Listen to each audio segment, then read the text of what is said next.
नमस्कार मित्रों, स्वागत है आपका आज की नई वीडियो में। आज की वीडियो में हम एक्सप्रेस एंट्री में जब आईटीएस आपको इशू हो जाती है, उसके बाद हम आगे के क्या जो पोस्ट आईटीए जो प्रोसेसेस हैं, क्या डॉक्यूमेंट्स चाहिए, कैसे आपने अप्लाई करना है, तो सब चीज़ों पे आज डिस्कस करेंगे।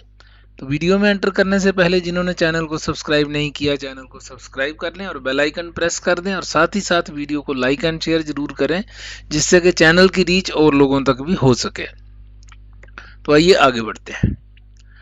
तो आज हम ये टॉपिक्स जो डिस्कस करने वाले हैं वो है mandatory documents for immigration, identity establishment, eligibility demonstration, family member inclusion और फंडामेंटल रिक्वायरमेंट्स इसकी क्या रहेंगी, ये हमारे आज मेन टॉपिक्स रहेंगे। तो इन सब चीज़ों पे हम डिस्कस करेंगे। तो आइए आगे बढ़ते हैं।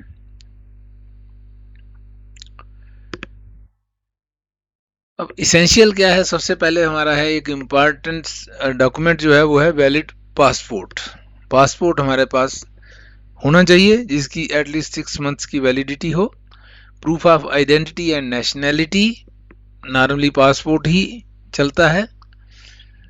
Validity requirement, ensure passport validity extends beyond the intended date of entry into Canada. मतलब जब हमने एंटर करना है, वैसे तो 6 मंथ्स का होता है, लेकिन क्या है कि जब हमने सपोज हमारा प्लान है 9 मंथ्स के बाद जाने का, तो उसमें टाइम लगता है।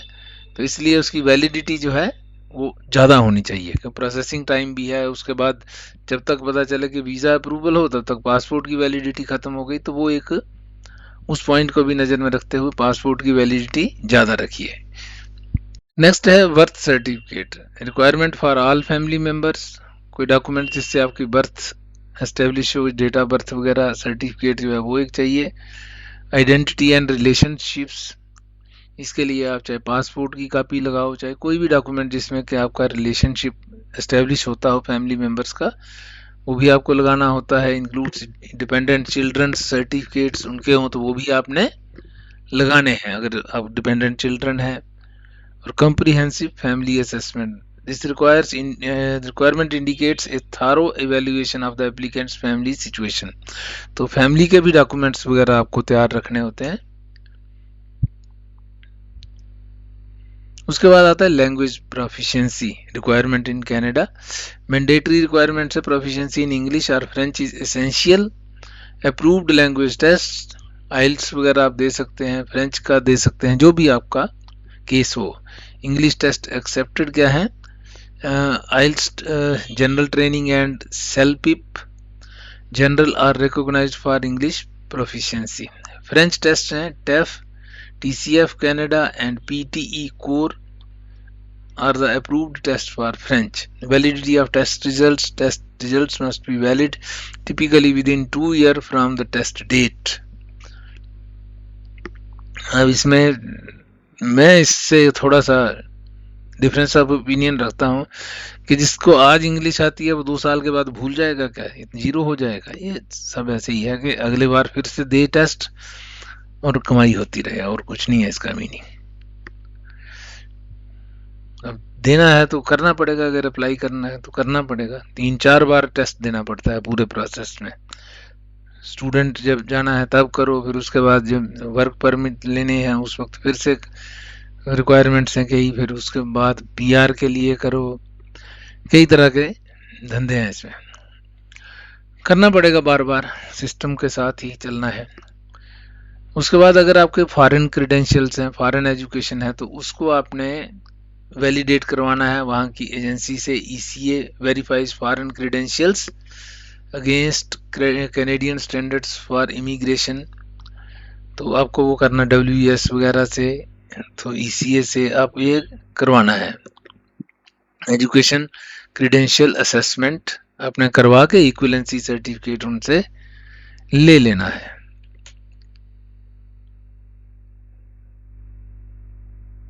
Importance of documenting experience, work experience documentation क्या करना है?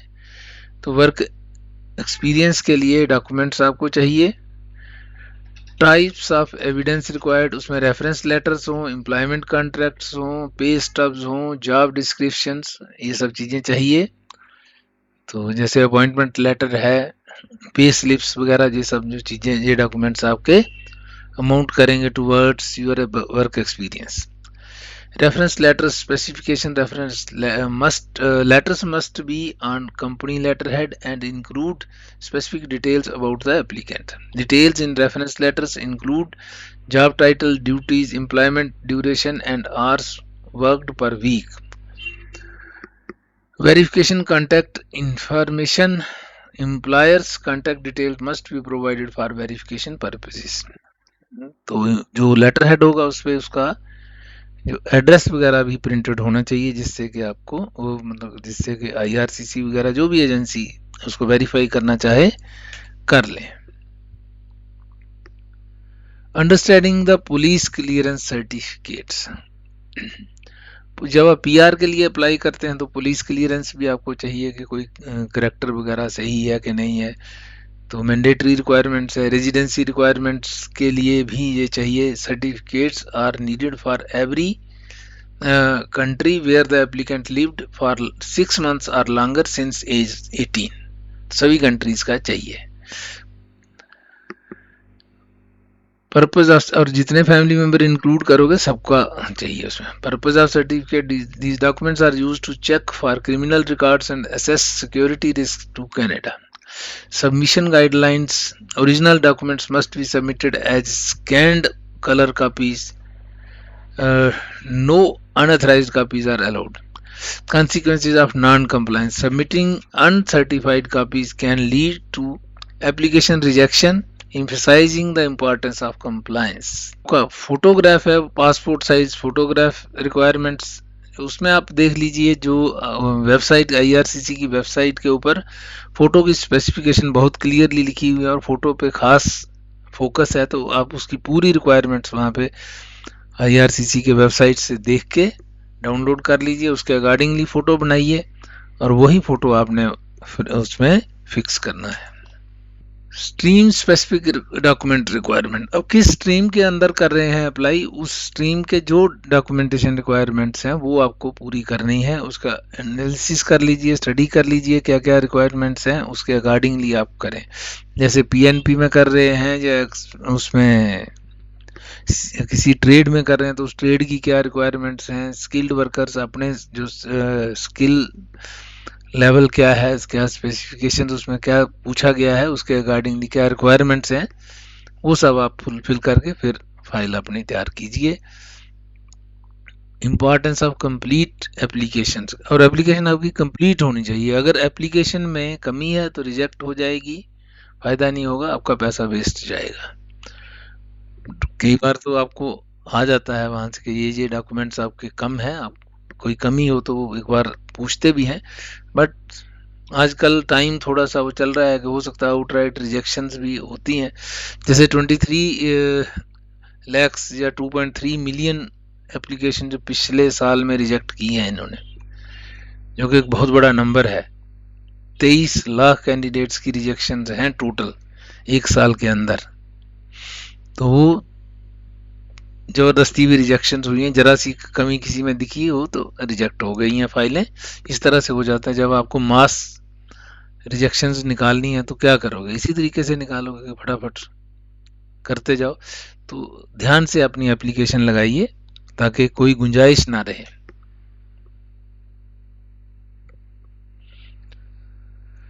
Understanding the federal skilled worker programme, federal skilled worker programme की अंडरस्टैंडिंग क्या है। एलिजिबिलिटी आपको पहले देखनी है। Eligibility includes work experience, language skills and education level. ये आपकी बेसिक जो रिक्वायरमेंट्स हैं वो पहले आप देखिए कि क्या आप इसको फुलफिल करते हैं। उसके बाद वर्क एक्सपीरियंस चाहिए 1 साल का मिनिमम। नॉक टीयर कैटेगरीज, जो एनओसी है, जो ऑक्यूपेशनल क्लासिफिकेशंस, नॉक जिसको कहते हैं, नॉक टीयर कैटेगरीज जो है 0, 1, 2 और 3 होना चाहिए। Educational requirement, minimum requirement is a Canadian high school diploma और इक्विवेलेंट। लेकिन डिप्लोमा के ऊपर आपको नहीं मिलती है, आपके जितने क्वालिफिकेशन हाई होगी उसके ऊपर पॉइंट्स मिलेंगे, जितना एक्सपीरियंस अच्छा होगा उसके ऊपर पॉइंट्स मिलेंगे।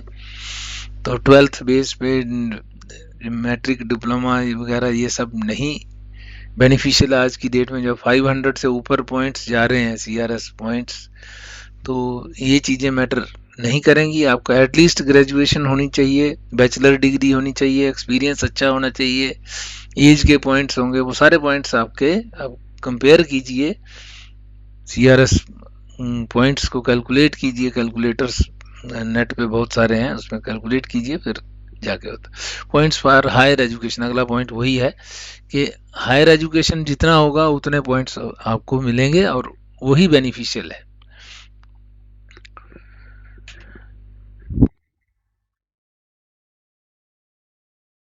अब ट्रेड्स की बात करें तो design for skilled workers seeking permanent residency through trade qualifications. तो ट्रेड में जो मैनुअल वर्कर्स या मीनियल वर्कर्स जो होंगे उनके लिए ये प्रोग्राम रहता है ट्रेड्स का।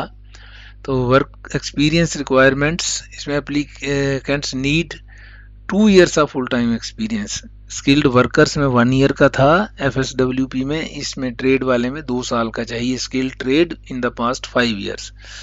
Part time experience equivalent part time है तो उसमें totalling 3120 hours to meet the requirement. Part time भी इंक्लूड कर सकते हैं, लेकिन टोटल जो है 1560 आवर्स एक साल का मानते हैं। तो अगर 3120 है तो 2 साल का एक्सपीरियंस काउंट होगा। सपोज आपने 3 या 4 साल में किया है पिछले 5 साल के अंदर, तो वो भी काउंट हो जाएगा उस पर्टिकुलर ट्रेड में। ये भी ध्यान रखना पड़ेगा। जॉब ऑफर और qualification must have a valid job offer from A Canadian employer और ए क्वालिफिकेशन सर्टिफिकेट। समझ रहे हैं? या तो ट्रेड का सर्टिफिकेट हो आपके पास या फिर जॉब ऑफर हो कैनेडियन एम्प्लॉयर से, और कैनेडियन एम्प्लॉयर से जॉब ऑफर भी तभी मिलेगी अगर क्वालिफिकेशन सर्टिफिकेट होगा। और आजकल तो थोड़ा सा टफ है, ये सब जो चीज़ें मैं बता रहा हूँ आज उतनी आसान नहीं रह गई हैं, और जो आउटसाइड कनाडा है उनके लिए तो बहुत ही मुश्किल है। नेक्स्ट टू इम्पॉसिबल कह दो। इस समय मैं कह सकता हूँ कि इस समय बहुत कम चांसेस है, रेयर चांस है कि कोई एक्स्ट्रा ऑर्डिनरी क्वालिफिकेशन एक्सपीरियंस वाला बंदा जिसकी वहाँ पे उनको ज़रूरत महसूस हो तो कोई एम्प्लॉयर एक्सेप्ट करे।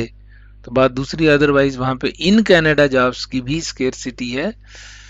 और अभी तो आपको पता ही है वहाँ क्या हालात हैं, जो कनाडा के अंदर हैं उनको तो मालूम ही है। Certificate of qualification, certificate must be from A provincial, territorial और फेडरल अथॉरिटी इन कनाडा। जो आपका ट्रेड का सर्टिफिकेट है वो इनसे होना चाहिए।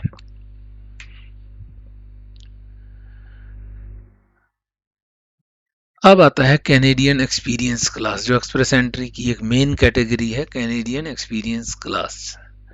तो क्योंकि इस साल का जो focus he in Canada focus है कि ज़्यादातर लोग जो विद इन कनाडा है उनको ही लिया जाएगा, तो इसलिए इसकी इम्पोर्टेंस और ज़्यादा हो जाती है। एलिजिबिलिटी क्या है? Applicants need at least 1 year of skilled work experience in Canada with in the last 3 years। Work experience requirements, experience must be in NOC tier categories 0, 1, 2 or 3 and gained with legal work authorization. Ineligible work experience, self-employment and work experience while studying full-time do not qualify for CEC.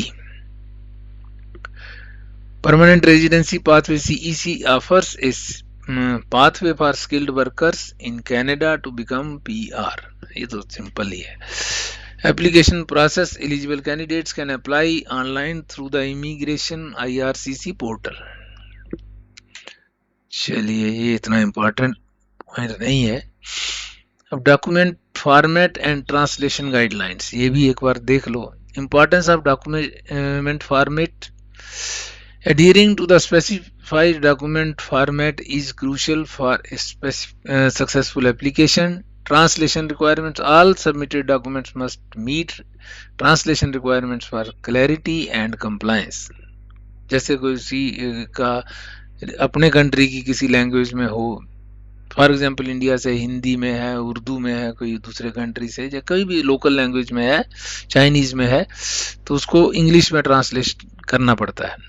File format limitations specifies acceptable file formats for online application to ensure compatibility.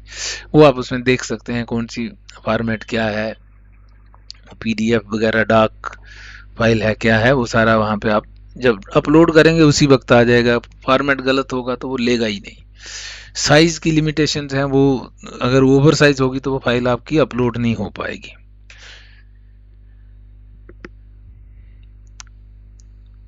अब अगला point है proof of funds.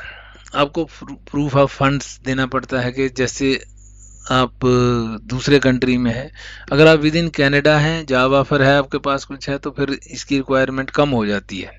अगर है आपके पास funds available तो आप लगा सकते हैं, बट अगर है जॉब ऑफर वगैरह तो फिर मांगता नहीं कोई, क्योंकि जॉब ऑफर का मतलब ही ये है या जॉब आप कर रहे हैं तो ऑटोमेटिकली अंडरस्टूड हो गया कि इसके पास तो पैसा आएगा ही। उनका मतलब है कि क्या आप अगले साल 1 साल भर के लिए सस्टेन कर पाओगे कनाडा के अंदर अपना या अपनी फैमिली मेंबर्स का, जितने मेंबर आप लेके जा रहे हैं साथ में, क्या उन सब का खर्चा आप उठा पाओगे? वहाँ पे आपको दिक्कत तो नहीं होने वाली है, घर लेना है, रहना है, कैसे रहोगे? तो आपके पास अपने फंड्स होने चाहिए कि जब जॉब नहीं मिलता है, जब आप कोई बिजनेस करते हैं तो काम नहीं चलता है, तो कहाँ से खर्चे करोगे, वो सब बताना पड़ता है। primarily required for federal skilled worker program and federal skilled trades program. Financial capacity for family होगी तो सब मेंबर्स के हिसाब से कैलकुलेट होता है। Documentation clear evidence of available funds, आप बैंक स्टेटमेंट वगैरह दे सकते हैं, FD की कॉपी लगा सकते हो। मिनिमम फंड थ्रेशोल्ड स्पेसिफाइज, ये तो सब उसमें दिया हुआ है।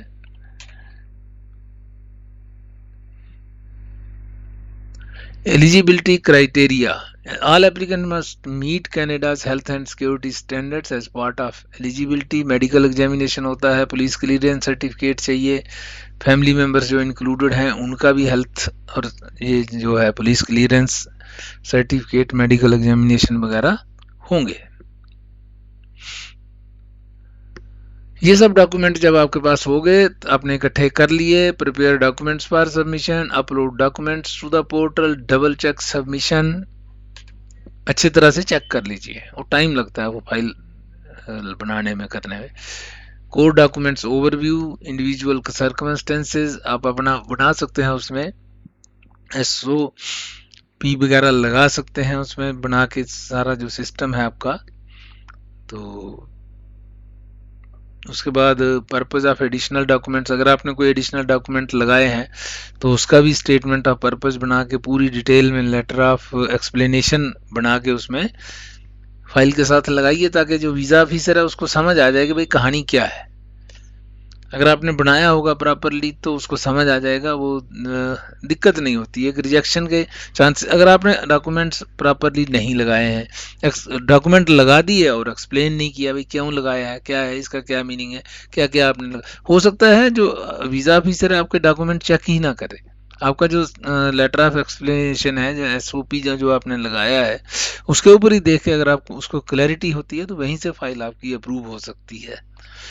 तो अगर वो आपने प्रॉपर बनाया है तो आगे आपका काम आसान हो जाता है।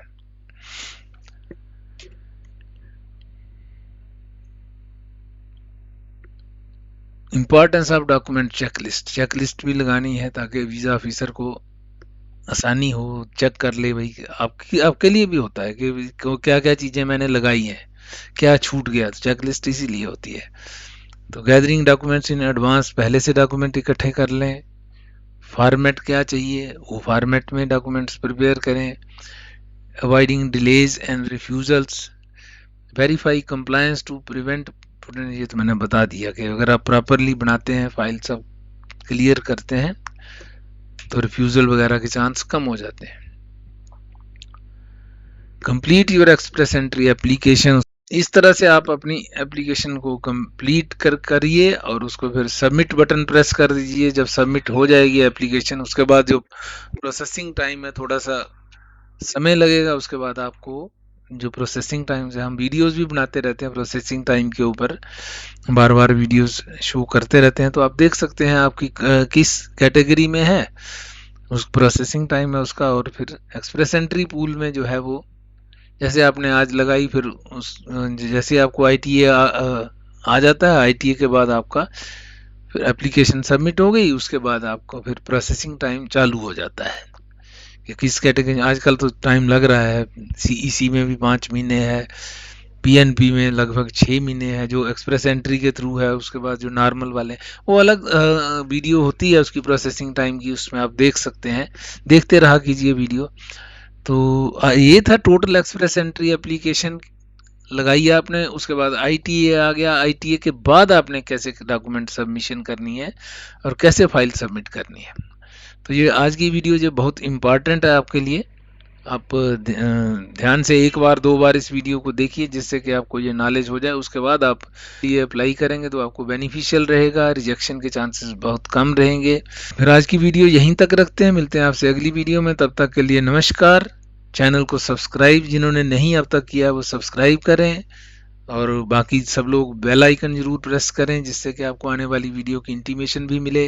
और चैनल की सपोर्ट के लिए आप मेंबरशिप ले सकते हैं या सुपर थैंक्स का सहारा ले सकते हैं। तो thanks for watching, have a nice time, see you again in the next video. Video को शेयर जरूर कीजिए, जिससे कि और लोग भी चैनल से जुड़ सकें।